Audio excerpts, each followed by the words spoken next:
दुखुनि मोदै आरो मानबावनायनि गेजेराव सीआरपीएफनि मुंख्लं प्राणेश्वर घोषखौ जोबथा बिदाय होबाय। थांनाय बृहस्पतिबारखालि नक्सली बेरेखा अपारेशननि समाव कक्राझार जिल्लानि सिङाव थानाय मागुरमारि गामिनि थागिबि प्राणेश्वर घोषआ हरखाबै जिउ गोमाना मुंख्लं जानो गोनां जादोंमोन। दिनै मुंख्लं सीआरपीएफ प्राणेश्वर घोषखौ बिदाय होनो थाखाय रोजा रोजा सुबुंफोरा ज' जायो। बे जोबथा बिदाय होनाया कक्राझार जिल्लानि गावनि आंगो जोनोम गामि मागुरमारियाव खुंफुंनाय जायो, जेराव बिथांखौ आबुं रायजो आरो रौनियाफोरा मान होनानै बिथांनि गोदै सह'खौ सावनाय जायो। गोदै सह'खौ सावनाय हाबाफारियाव अंकुशमन यादवनि IGP/NIS चेलं, MLA लरेन्स इस्लारि, कक्राझारनि जिल्ला बेंगिरि मसान्दा एम पार्टिन, जिल्ला खुंथायनि मावख'गिरिफोर, आसाम पुलिस मावख'गिरिफोर, जायगानि दैदेनगिरिफोर आरो गोबां जायगायारि थागिरिफोरजों लोगोसे सीआरपीएफनि गोजौ थाखोनि मावख'गिरिफोरा बाहागो लादोंमोन। जेब्ला बिथांनि गोथै सह'खौ सावनाय जादोंमोन, शहीद प्राणेश्वर घोष अमर रहे मोन्थोर होदोंमोन।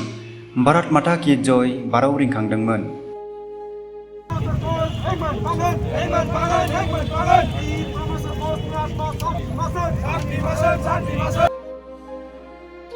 दुखुआव गोग्लैनाय गामियारि आरो मोजां हास्थायग्राफोरा हादोरनि थाखाय जोबथा बावसोमनाय सासे फिसाज्लाखौ खोमानांनायाव दुखु फोरमायनानै बिथांमोनखौ मान बावो। मोनसे फालिथायारि सिलाइनि सलामिया मुंख्लंनो होनाय रौनिया सन्मानखौ दिन्थियो।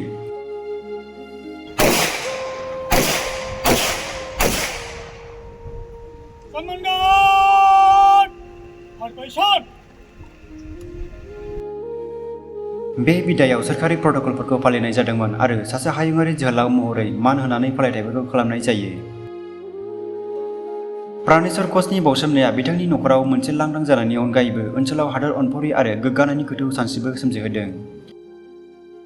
सासे साहसगोनां महरै बिथांनि उनमोनथाय जाय हादोर सिबिनायाव गावनि जिउखौ बावदोंमोन, बिथांनि साहसगोनां गावनि जिउखौ बावसोमनाया सुबुंफोरनि गोसोआव अरायनि थाखाय गोसोखांथि जाना थागोन।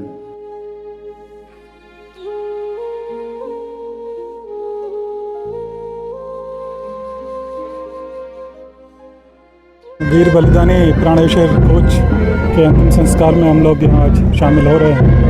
कल प्रातःकाल एक खुफिया सूचना मिली थी कि कुछ नक्सली बोकारो के जंगल में इकट्ठे हुए हैं। इसमें ये अभियान सीआरपीएफ द्वारा चलाया गया था। इस अभियान के दौरान 2 कुख्यात नक्सलियों को मार गिराया गया और इसी अनुक्रम में हमारे वीर बलिदानी प्राणेश्वर घोष ने भी अपने प्राणों का उत्सर्ग किया।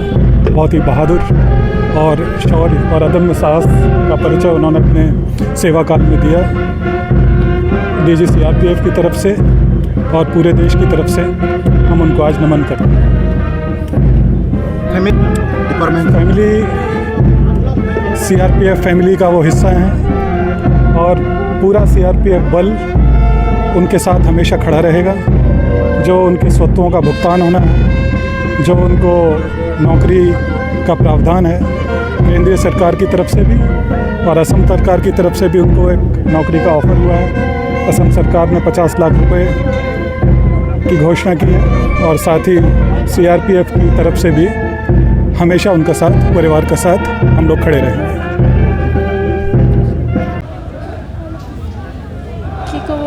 मोर हाजबेंड इमान बाहादुरी काम करिছে एटुए मैं आरो सल्यूट करिम आरो जाते यार जीवन तो सुख शांति स्वर्गर किबा पाक आरो मुक्ति पाक एटुए मोर आरो कबा लागा आरो उग्रपन्थी বিৰুদ্ধে যুঁজ দিছিল তাৰ ফলত আপোনাৰ স্বামীৰ মৃত্যু হৈছে মনটো কেনেকৈ লাগিছে তেওঁ হেৰুৱাইছে তথাপিও তেওঁ গৌৰৱ কৰিহে আনিছে কেনে লাগিছে দুখ লাগিছে বহুত দুখ লাগিছে ইমান কষ্ট কৰি আছিল এতিয়া কি কৰিব আৰু উপায় নাই আৰু নিজে বাহাদুৰিটো আৰু দেশৰ কাৰণে সেৱা কৰি কিনি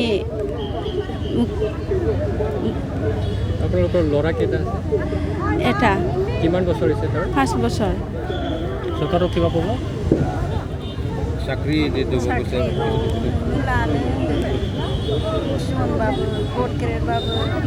কম চৰকাৰৰ পৰা এতিয়াতো মই একো ক'ব নোৱাৰোঁ আৰু এইটো পিছত চাম আৰু এতিয়া এইটো ভাবা নাই আৰু এতিয়া মোৰ হাজবেণ্ডৰ জীৱনটোৱে ভাবি আছিল আৰু মই এতিয়া